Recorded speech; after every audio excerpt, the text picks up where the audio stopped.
the experiences that they had gone through with their family members. And so I think it just really opened her eyes, and she was just kind of like, this is not me, this is not my fate.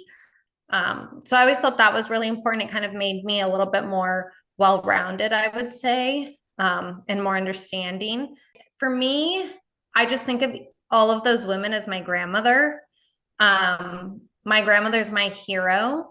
And to me, it just, I mean, I feel like we as people should be supporting other people. It's so sad what goes on in the world. I mean, just what's going on today, what's going on right now. It's horrible.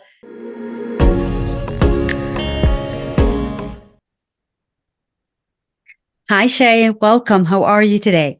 Hi, good. How are you, Rema? I'm doing fantastic. I am really thrilled to have you with me on the podcast. I'm going to start off by telling people how we actually met, and then you can chime Okay. in on that. A friend of mine invited me to be a model in a fashion show for a charity event. And she said, "You have to be a widow." I'm going, "Well, I'm not a widow." So she said, "You can still come." She asked the organizer, said, "Yeah, you can still come."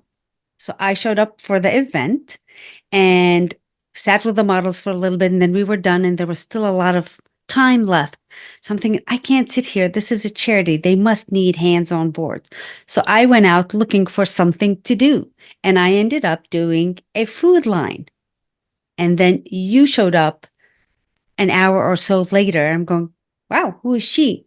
You took charge immediately.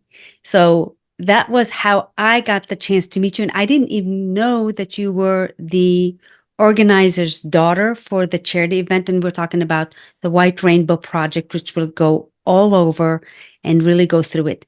What was that experience like for you running that charity event? Thanks, Rima. Yeah, it was great having you out there. I was in charge of the charcuterie cups, and that was very stressful. So thank you for your help. It was great. It was our first time putting it on at that location. We always have an event every year, and we kind of change how we do it every year. So this year we wanted to focus, it's always a fashion show. And actually, the director that we have, Rachel, she is a fashion design student. So she's a designer. So it's always fashion themed. And so we've done one year, it was military spouses that widows were designing outfits for, and the military wives were walking the runway. This year it was widows that we were trying to find to, walk the runway. I can't speak, walk the runway. And basically show off the designs that the widows and a fashion design student from college, the colleges here, we went with Palomar College. They have a big fashion design degree. And so we partnered with them. So a student was making an outfit with the widow, and basically it was all coming together. And then a widow was wearing it down the runway for the charity. That's incredible. And just so that the listeners are clear, the widow that we're talking about is a widow in India. And then the model that was here was a widow, so that they are working together in a sense. Shay, I would love to know a little bit about your background, because just the way that we met with this Mhm. incredible event, and I learned so much, and it was really neat to see all the coordination that happens to put the charity together and to go forward. But take me back to your background and your family, because without understanding that, the White Rainbow Project may not have come about. Right, right. So I'm half Indian. For those that can't see me, I'm tan and have dark hair. My mom is the complete opposite. She's very fair and blonde. And so just growing up, if she took me to school, people always thought I was adopted. But my dad is from India. And so they met. He actually came out here for college, and they were neighbors, and that's how they met. And then he went back to India to get permission to marry my mom, because he was the first one in many, many generations marrying a non-Indian woman, and then also having a love marriage instead of an arranged marriage, because usually in India, from the time that you're a child, they already have somebody picked out for you or someone that they're interested in. It's kind of like how royalty did it back in the day. And so that still happens in India. My cousins that are my same age, millennials, they're having arranged marriages to this day. Obviously, it's a little bit different. Like when my grandparents met, they didn't meet for the first time until he removed her veil on the altar. And now for my cousins, the way that they do it is it's like a chaperoned type of date. And if they don't like them, then they'll find someone else. It's very much like the Netflix show of the matchmaker, Indian matchmaker. So that still goes on. And so, anyways, I come from a background of Caucasian American and then South Indian. And so my dad he was always kind of the black sheep of his family. So he moved, basically, when they got married, he knew that we would stay in California. He never wanted to move back to India. So we were always here growing up. And I have two brothers, so it's the three of us. How did it go for your dad when he went back home to basically ask for permission or to announce that this is what he's going to do? Yeah, he described it as 2 weeks of hell. So in India, they have extended families, which means that your aunt, is basically like another mother. So you have a lot of mothers, and my family in particular, they all live in one big house. And so within that, there was just a lot of people involved in this. It wasn't like he just went and told his parents. There's like, 20 other elders involved. And in Indian culture, you're very much like subservient to the people that are older than you. And so, anyways, he describes it as 2 weeks of hell. And like one of my aunts was saying that she was going to kill herself. So it was just very dramatic. Indians are very dramatic. And so they really pulled out all the stops, for that. And so my grandmother was actually the one that kind of stood up to everyone. And she's a very small little lady. She's about 4'9". And so she stood up to everyone, was like, hey, let my son marry who he wants to marry, because my grandfather had actually fallen in love with a British lady when he had gone to London for his college degree. And then somehow the family found out about it, brought him home, and then arranged his marriage to my grandmother because they didn't want him falling in love with a British lady. So anyways, my grandmother knew that probably that woman may have been my grandfather's love of his life. Who knows? But anyway, so my grandmother didn't want that for anyone. So that's why she stepped up and, gave permission to my father, and then everyone else followed suit. So she was wise enough to break some of the traditions so that history can begin to change in a sense. Right, exactly. Which is huge if you think about it, especially for that time. And also that women, the man is in charge. So for her to kind of step up and, feel that way, I think says a lot about her character. Just because she's always been a little bit of a fighter. Can you tell me a little bit about your grandmother? Because she really is one of the keys to why White Rainbow Project came along, right? Right. So so after my parents, or leading up to them getting married, unfortunately, my grandfather passed away, and I think he was only 40. He had a heart attack, sadly, and passed away suddenly. And so that left my grandmother being a widow. And in Indian culture, we didn't know this previously, but in Indian culture, widows are told that they have bad luck and that something they had done in their previous life caused the death of their husband. And that's one of the beliefs that they live by, basically. Exactly. And that still goes on today. And so that kind of leads into how the White Rainbow Project was created. my brother actually had brought home a book in fourth grade. It's called Homeless Bird. And he brought it home. It was just a book that he was supposed to read. The teacher had assigned that as one of the books to read. And so my mom saw that the cover was very Indian and had an Indian girl on it. And so, of course, she was intrigued because anything Indian or anything to do with elephants, like we have that in our home.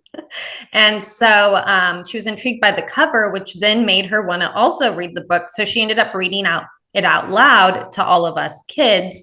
And it was about a young girl who got widowed and was sent to the city called Vrindavan, which is on the way to the Taj Mahal. And it's actually a holy city.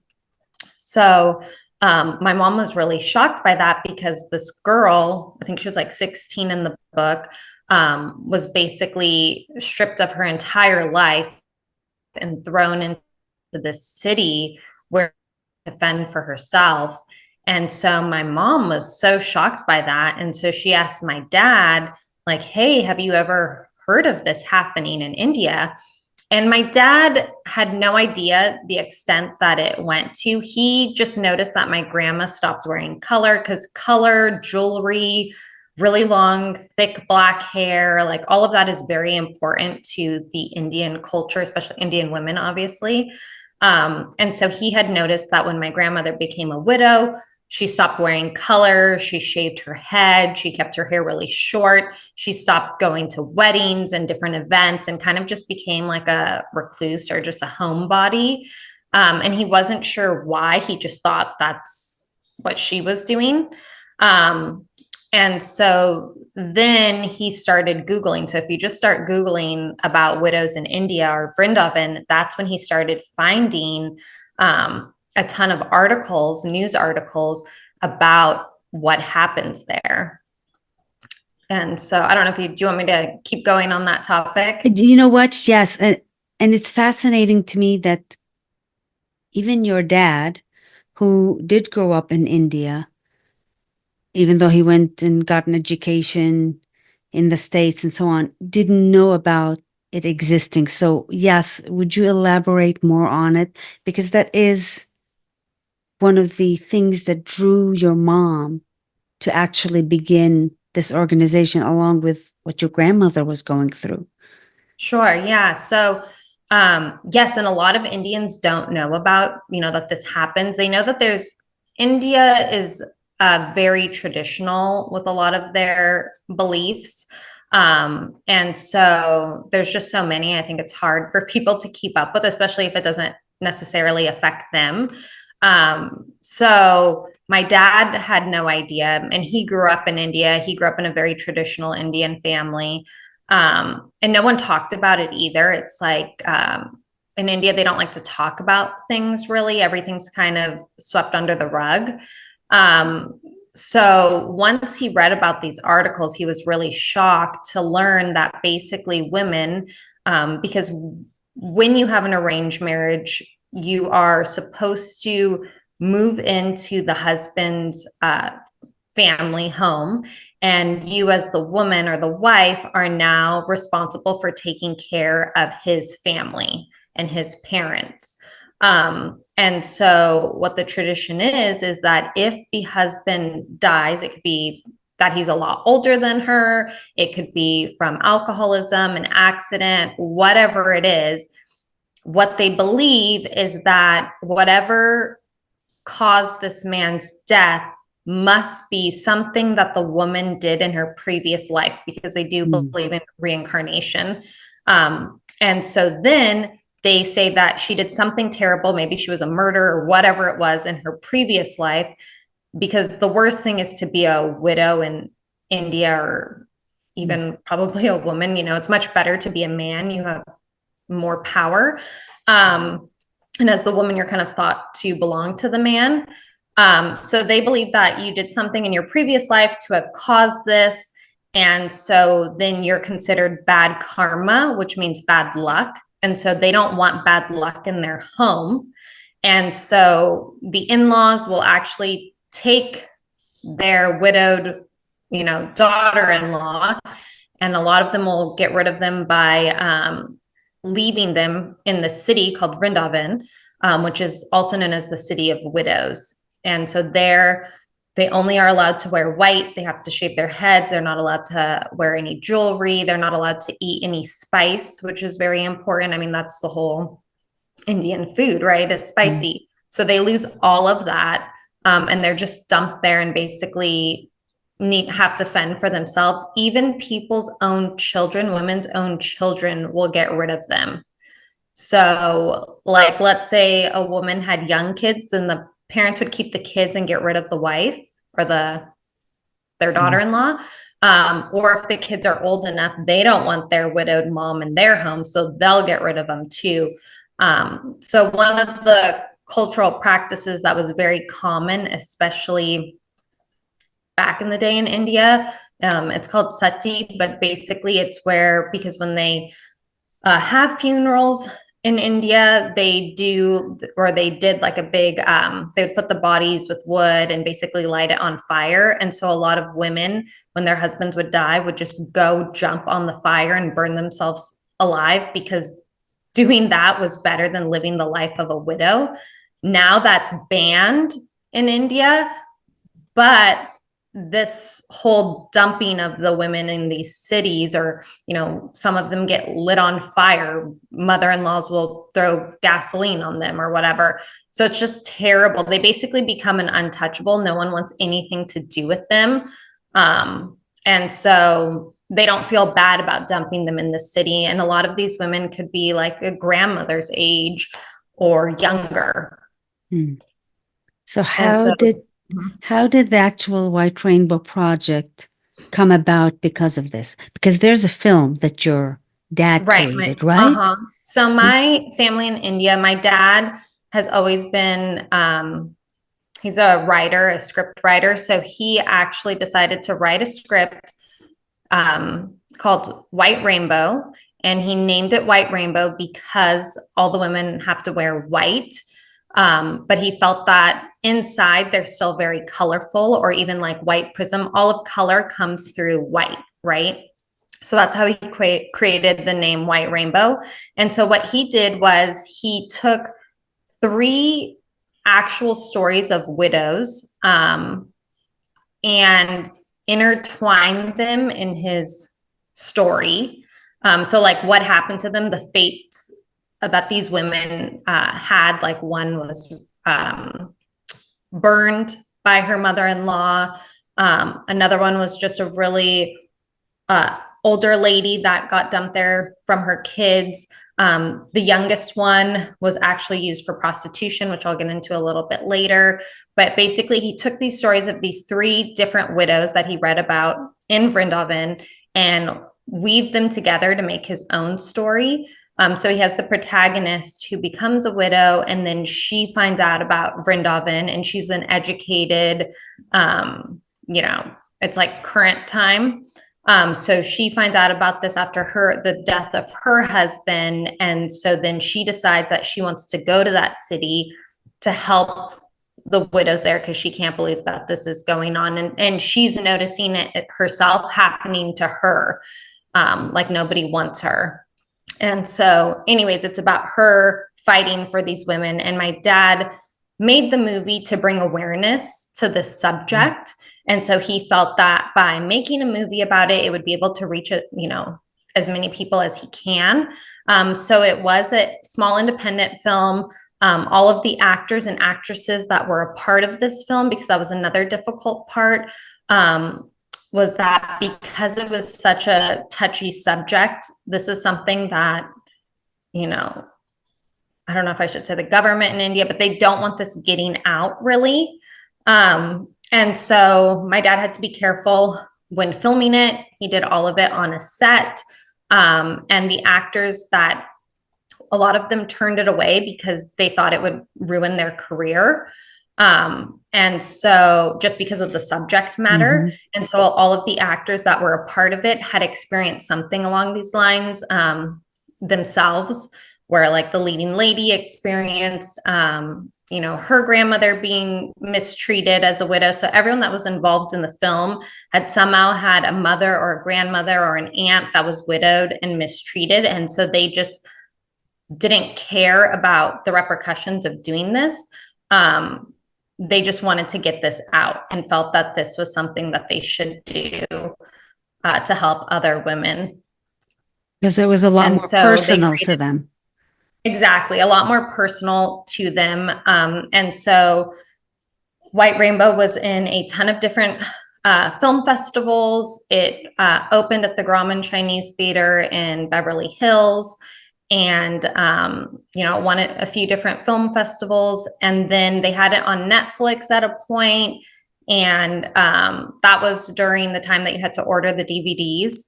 And so then, anyways, my parents just decided to put it on YouTube so anyone can find it. So if you just go on YouTube and type in White Rainbow movie, it'll pop up. There's a couple trailers too, so that way you can get an idea of what it's like. But yeah, so everyone has access to watch the movie for free. So that way I think that gives you a really good idea of what is going on there and is still going on there as of today. Shanthe, you said that your dad actually filmed it on a set. Mm-hmm. Was the set here in the States? Was it all filmed No, here? everything was filmed in India. So he filmed it in South India on a set. He created sets to basically look just like the city. He did sneak into the city and get some shots like through his shirt to use in the film. But basically, my parents were getting death threats when people found out, because it was in the newspapers out there that they were going to be making this film. I think my parents thought that with it being so modern now, that people would embrace this and want to make a change. So they were shocked at how much backlash they got. And I think it's just because, no country likes to portray themselves in a bad light. So I think that part of the culture there is like, this happens, just shut up and keep going, don't talk about it. And so anyways, that happened too. Like they fought really hard to get it into Indian theaters because they felt that Indians would be the ones to help make the biggest change, since it's happened in their own backyard. But the government really censored the film. And so a lot of things were taken out or deleted. I don't even know if the movie made sense when it was released there, just because so much was taken out or censored. So anyways, that's when, my parents had released it here as well, just because they wanted to reach as many people as they could, just bringing awareness to the subject. And, once enough people know about it, that's when change can start happening, just because no one should ever be treated that way. And so then a lot of people started asking my mom, well, what can we do? How do we support these widows? And so then that is what led my mom to create the White Rainbow Project. So that way they could actually help the women there. And so basically what we do is we teach them how to sew or bead or do different things. And it's also a place for them to feel safe and have a community, and be with each other, be able to give each other hugs, because no one's allowed to touch them anymore because they're, disgusting. And so it just gives them a place of belonging and like a family that they lost out on. And so then what we do is teach them skills that we then sell their products here.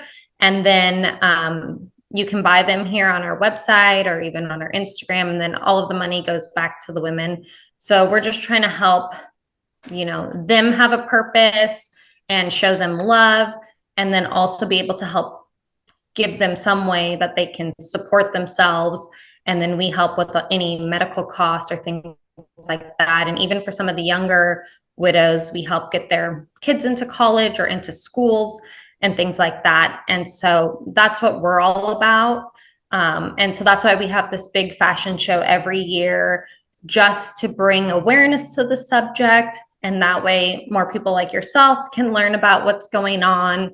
And that way we can reach as many people as possible. And even Oprah had gone to the City of Widows to go check it out. And so on our website, we have the link there of that episode of hers where she goes there. And so she was very shocked by it. And we thought, like, yes, Oprah's there. this is like the best person to talk about it.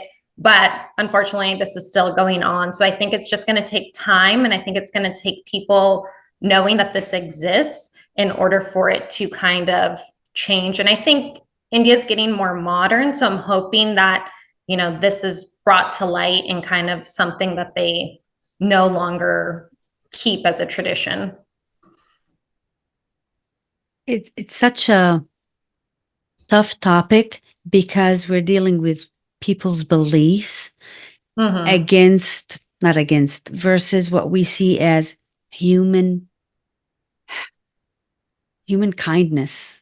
Right. And when those two are in conflict, Right. And that's it's what it is, really. unfortunately. Mhm. Mhm. Would you describe the women that are a part of White Rainbow Project, the widows, because you said they're age groups from young Oh, yeah. to. They vary from, probably 18 to 80.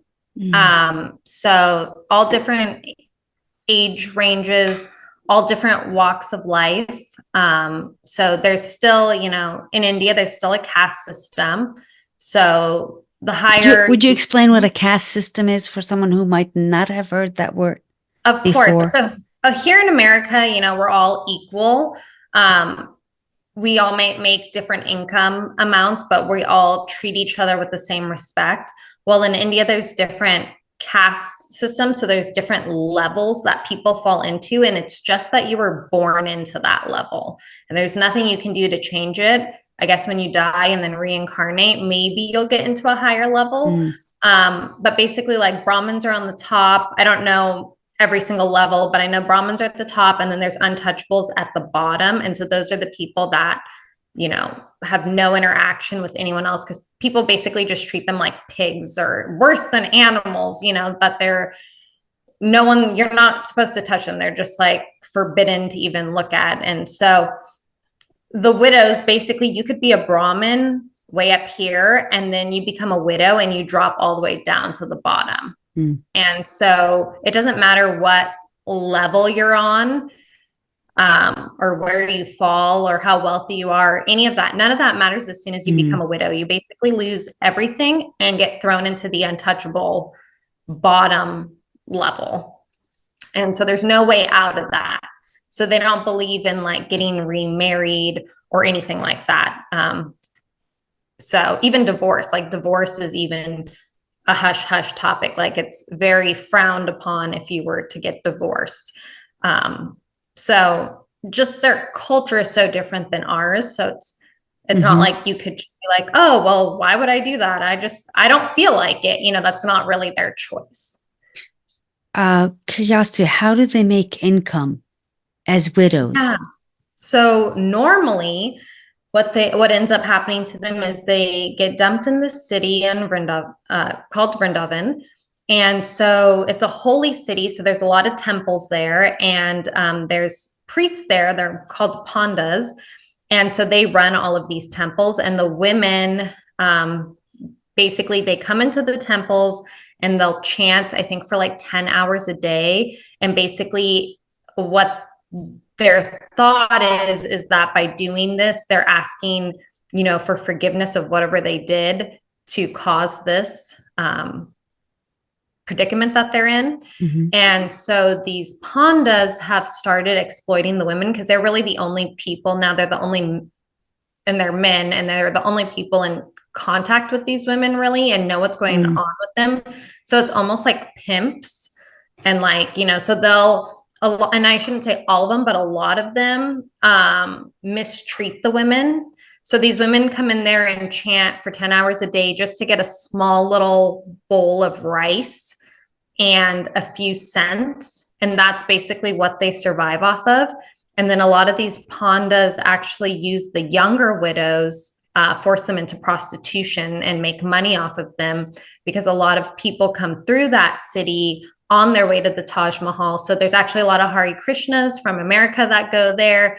And people have no idea what's going on behind the scenes. They just see all these women in white and they're all just chanting in temples and walking around, and no one knows, like, I don't think anyone has stopped to ask, like, how did they get here? And maybe they have, but they're not going to be given, the darkest true story probably of how they're there. And so they have no idea. Tourists have no idea, and just, are there walking by these women, seeing them in the temples and all of that. And then there's that whole underground of them being used for prostitution. And so that's why we've kind of we're open to take as many as we can, but to basically teach them that they're loved, and that, it wasn't something that they did in their previous life to cause this, and that we care about them and that people care about them, and just teach them how to sew and bead, and feel a sense to be alive, really, and so it just gives them hope. And then they have so much fun seeing their products. Like if you go on our Instagram, you'll find it at Shop WRP. You're able to see all the products, or on our website, which is whiterainbowproject.com. You can see all the products that these women make that we actually sell here. And so they love when they create like a necklace or a bracelet or whatever it is, and they see people in America wearing their products. It makes them really happy, especially because they think, when we were teaching them how to bead and do all this stuff, they're like, who would wear this? Because in India, they all wear gold jewelry and like actual like rubies and things like that. So for them, it wouldn't ever be, they would never wear a beaded bracelet. But here, it's much more popular to have pretty beaded bracelets, or we don't wear ornate gold heavy jewelry like they do there. So it's just fun to see how, the things that we're creating, they're just like, it makes them really happy to see that people actually like them, and it gives them a sense of purpose. And they've actually gotten really good at sewing and different things like that. So they have fun going there. And then, we always have snacks and different things. So it's a place for them to just come and have fun. So how do you actually contact them and do all those things? So we have someone in India that handles all of that, and that's probably as deep as I'll get into it. Okay. Just because, I just because understand. it's a sensitive topic. Just because Yes. I don't want to expose them. No But worries. basically, if you go on the website and see all that, you can see all the products. But yes, so we have people on the ground there, and we actually will send out groups of Americans out there that want to go meet the women, and so we have a whole thing like that happens too. That's incredible. Shay, I would like to go back to when your dad was even creating the film. Were you involved at all? Did you get to see any of this? What was it like for you and the family? Yeah, so I was pretty young. I was in middle, I think I was in sixth grade. And we were in India. We came and visited. I think we were there for like a month, us kids. But we got to go on set with my dad, and it was so cool to be on set with the actors and actresses. And my grandmother was also on set. So my dad, asked her to come, and also because he wanted her to kind of get an understanding of what the movie was about, because she still had this old style view of how she should be as a widow. And so she was just kind of living in her dark room. And my family never kicked her out. So I'm not going to say that all families do this, but just as a widow, most of them stop wearing color and stop wearing jewelry and stop being invited to events. And so that's what was happening to my grandmother. And so my dad, once he understood the culture and why this was happening, he realized that's what was going on with my grandma. It wasn't that she was depressed or anything like that. I mean, I'm sure that had a big part in it as well. But so he brought her on set, and then it was just amazing to see her glow, and start understanding, like, this isn't my karma. I didn't do something in my previous life to cause this. So now she actually wears pastels, not as bright as she was previously, but at least it's not, drab anymore.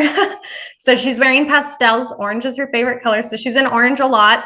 And she started going to weddings, and she started going to birthdays and different things like that. And I think because our family was allowing her to do these things, then people started inviting her to these events.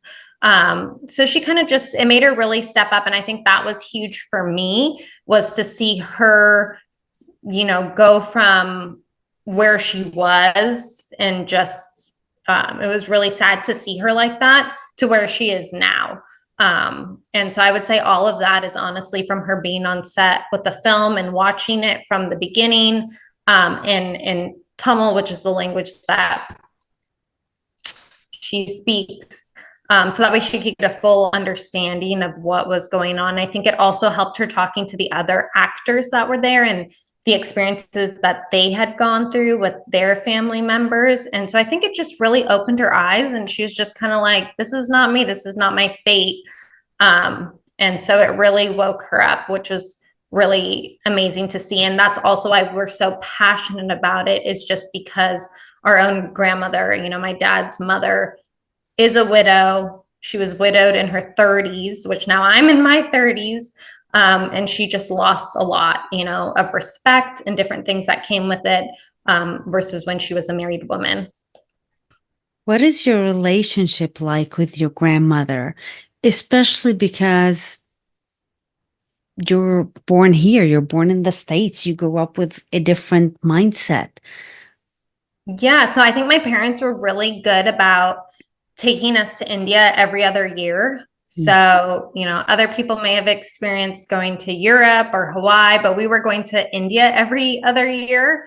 And we would be there for a couple of months. So my mom would either let our schools know, and then the teachers would give her all the assignments, because that was before anything was online, right?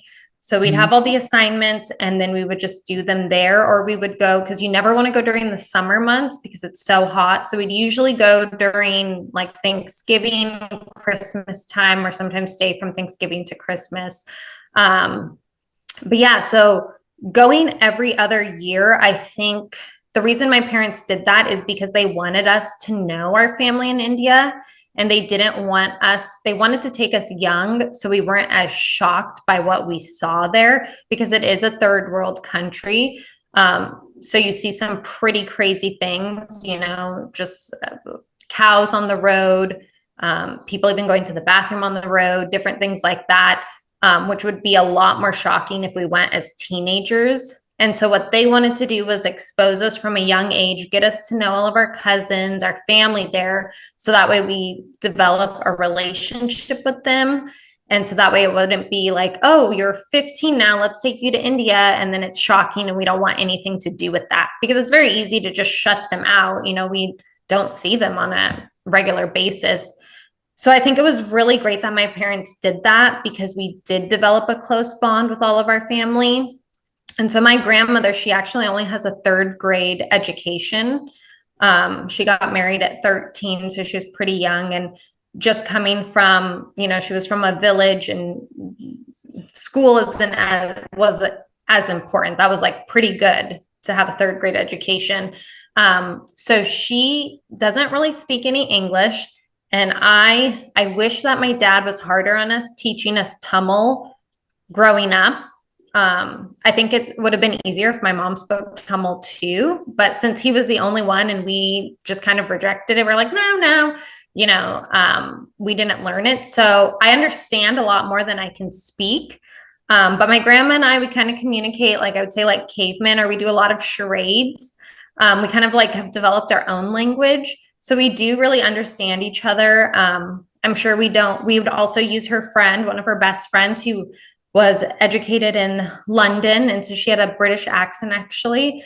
And so she would be like the go-between between my grandma and I. So I could tell her everything, and then she would translate, and my grandma would tell her things. But yes, surprisingly, my grandma and I have a very close bond. I'm also the only granddaughter of hers, and she always wanted a daughter, and she only had sons. So I was always special in that way. And so my parents, they had filmed another movie when I was young called Ellie, My Friend, which is about a boy and an elephant.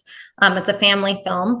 But during that time, we were in India, I think for 2 years. And so I spent a lot of time with my grandma during that time. And then, like I said, we would go every other year. So I'm very close to my family there. And now with, social media, it's easy to stay in touch with everyone. And also, having FaceTime or WhatsApp or all of that. My cousins will sometimes call me with my grandma on the line. Nice. So it's nice. Curiosity, what was it like for you growing up here?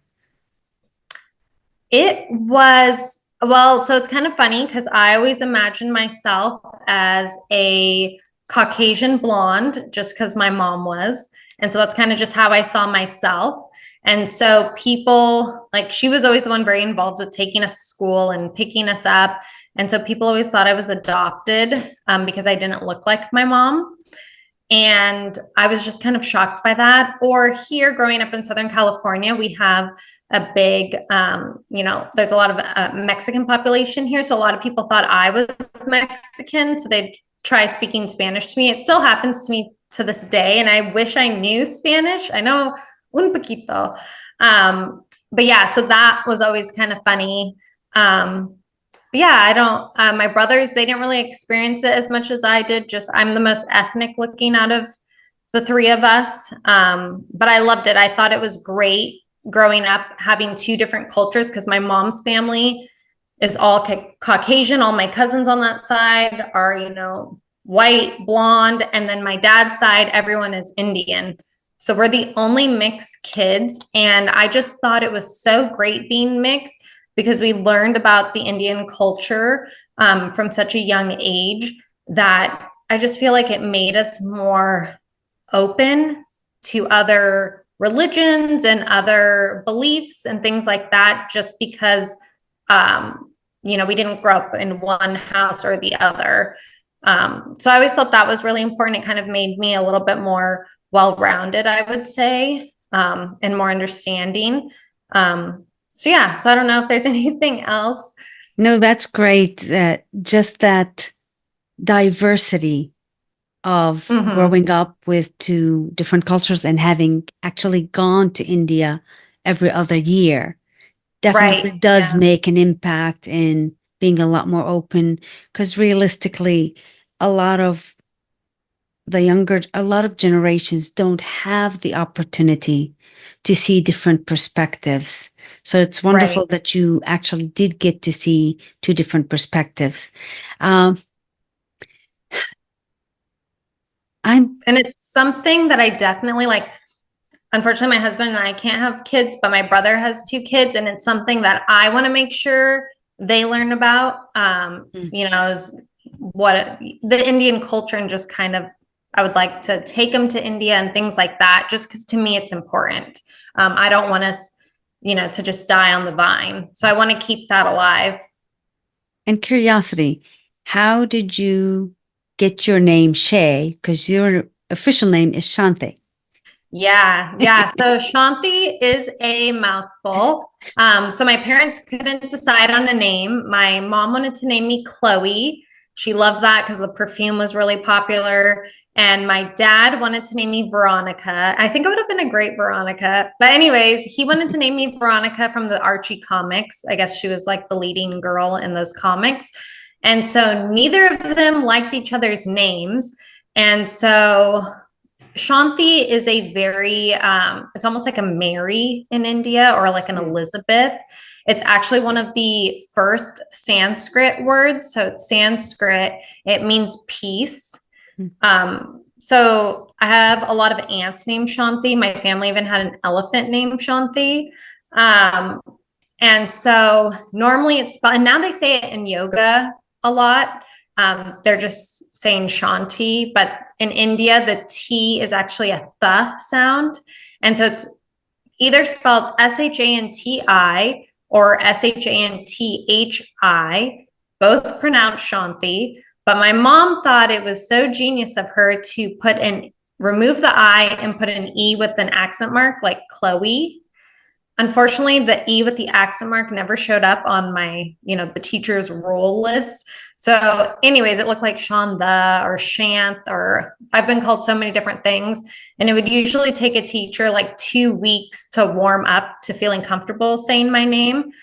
So anyways, as I got older, I'd go to Starbucks. I'd have to give a different name. I would always use Kim. And so I just had to give an easy name. So that way it wasn't like I didn't have to sit there and explain my name for 20 minutes.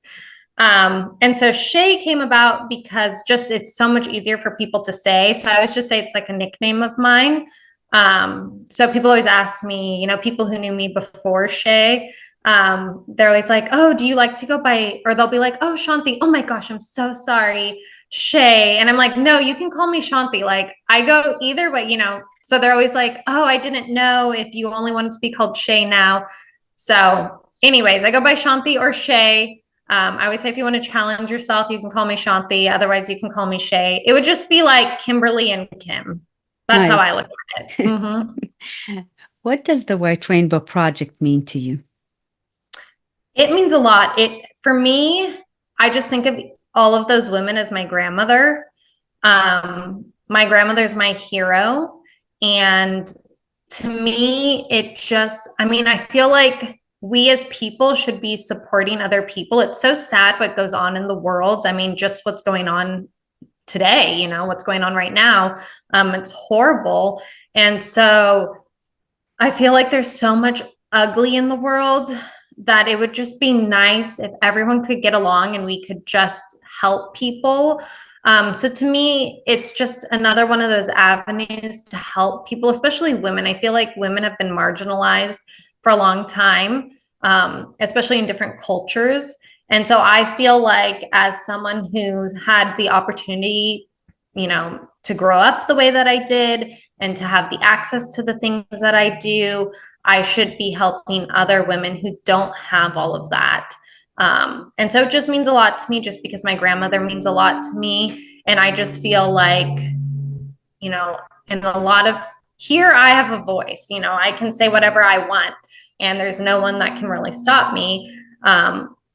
Where there, these women don't have a voice. And so if I have a voice, I would love to be the voice for somebody else and to help them and to just bring awareness really to this subject because it is terrible. And once you start looking into it and doing the research and even just watching the White Rainbow movie, you'll learn so much. And so to me, it's just devastating because it's, you know, we're all human, we're all people, we should all be the same.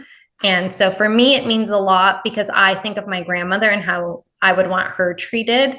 And these are other people's grandmothers or mothers, you know, so I just find it horrible. And so whatever I can do to help, even by being on the podcast and, you know, whoever's listening today, you'll learn about this. So to me, that's huge. And so that's what it means to me is honestly just being the voice for people who don't have one. And I appreciate you coming on the podcast because I know that you haven't done podcasts before. This was No, I haven't. a first for you, but you've been doing the social media platform for the White Rainbow Project, right? Okay. Right. What would you like to see happen for the project? Like in the wildest dreams, what would you love Obviously, to I would see? love for them to, you know, ban this or abolish this. What I would love is for people to learn about this. And what I think is that as, like you said, it's difficult because it's part Beliefs. of the beliefs and the culture and the tradition. But so many things are changing in India. Like even prior to COVID, I was supposed to have my wedding in India, and I couldn't believe how much it changed out there just from 2 years ago. So it's constantly changing. I mean, from when I first went, you know, the first few years that I went, you could tell that people were very, very poor. It seemed like at that point, it was either people were very poor or very wealthy. Now there's a big middle class because of all the tech jobs and a lot of people becoming doctors and different things like that. It doesn't feel the same anymore. It actually, you know, I was on a rooftop restaurant in India and it felt like I was in LA. I was really blown away. They even have nightclubs that my cousins go to. So it's just changing a lot. And I think it'll be the younger generations because they're kind of breaking away from the tradition. You know, women aren't allowed to wear jeans or wear t-shirts or things like that. And all of my cousins do. So I think it's things that are beliefs are starting to kind of, some of them are starting to go away just because I feel like people I feel like with social media, especially, you have access to a lot. And even if things are censored, you still have access. Like my cousins, I was shocked when they were watching the Kardashians, you know? So it's just things like that. So I feel like as time progresses and more people know about this, I'm pretty sure people aren't going to be like, oh, I'm going to throw out my mom or my mother in law because she's a widow. So I think eventually, with the way that times are changing, I'm hoping that this eventually goes away. But obviously, I think in the now, it's just about getting out the word, spreading it, letting people know this is happening, and just seeing if bringing awareness to the subject could help make a change. Because a lot of times that can make a change too, enough people knowing about something, because it's kind of like a hidden thing, you know, it's like an underground thing that you don't really know is going on. So a lot of people, like my dad, didn't know this was going on. So it's not like everyone knows. Mm-hmm. A lot of people don't know who live in India that this is going on. So I just feel like, you know, reaching people any way that you can is very powerful. And, you know, people who are listening today, thank you for being here. But also that now you can look into this for yourself and read about it yourself. And then who knows, you might be somewhere and bring it up somewhere else. So it's just, I feel like that's so powerful. I think you're very right about the younger generation making the difference because I can see my nieces and nephews who range in age from 18 to 32 and how much they genuinely care about issues that are going on in the world and a lot more humanity. So Right. I I can think see so how they too. get involved. You're right Mhm. about that. Uh, Mhm.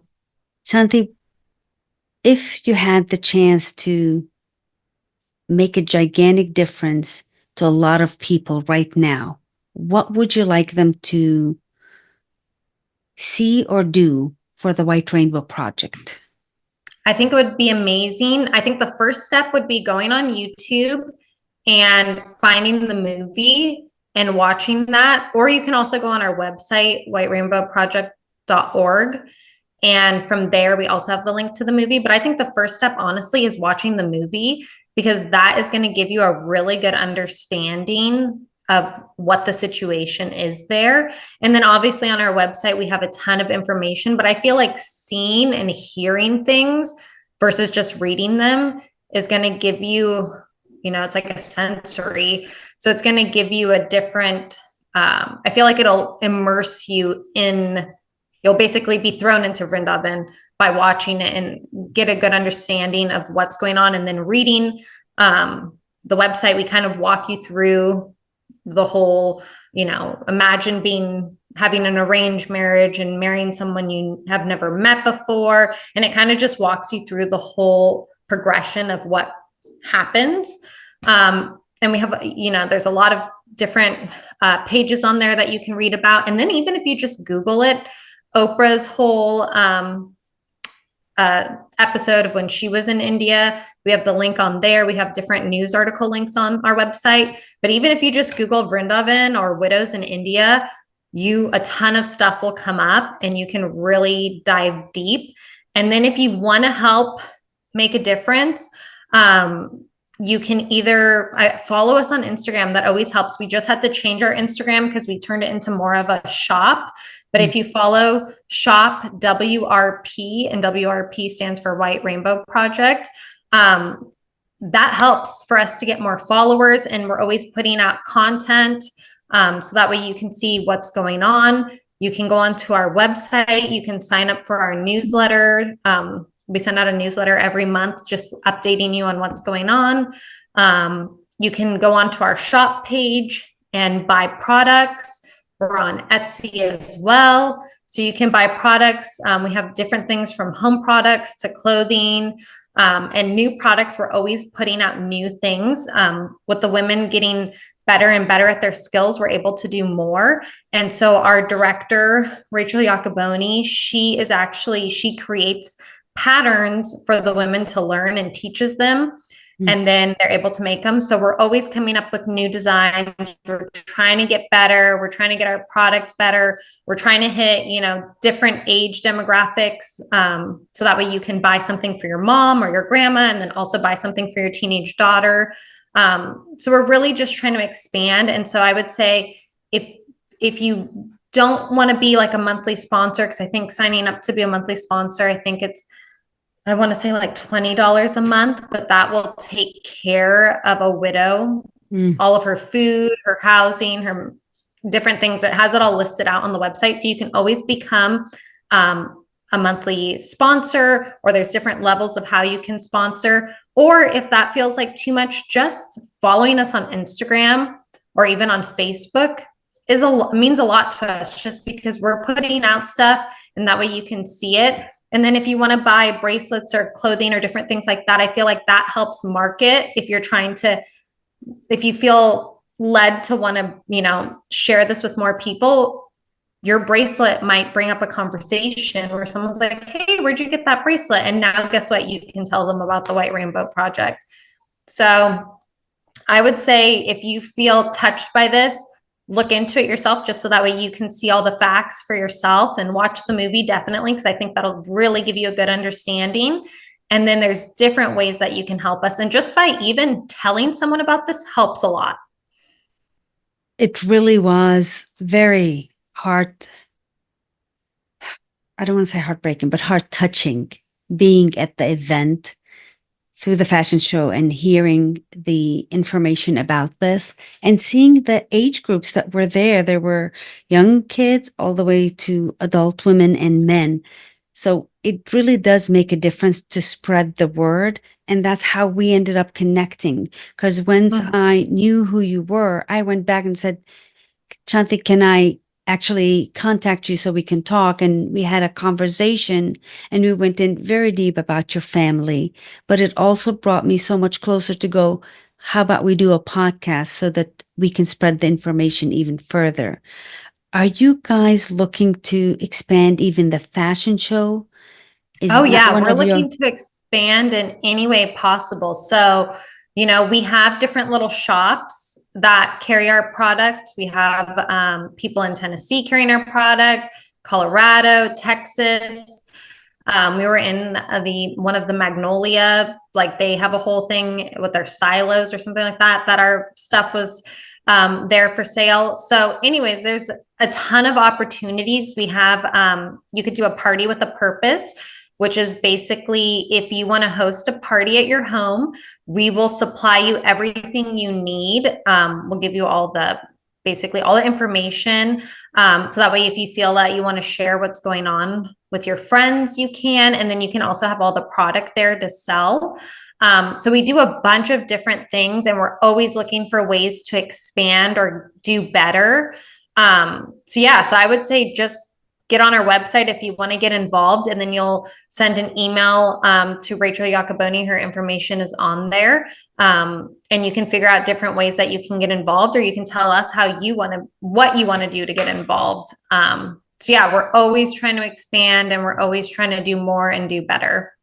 and this is purely a charity of love for Right. you and It's your a family. nonprofit. Yeah. So my mom is the founder, and then there's different people underneath, and they all have different roles, and it's all a nonprofit charity. That's incredible. Shanthe, how can they reach you if someone would like to connect with you? Yeah, I would say probably the best way would be to either go on our Instagram page, that Shop WRP, or even the Facebook page, and you can just send a message there and I'll get it. That's incredible. And is there anything that you'd like to say that I haven't asked you yet?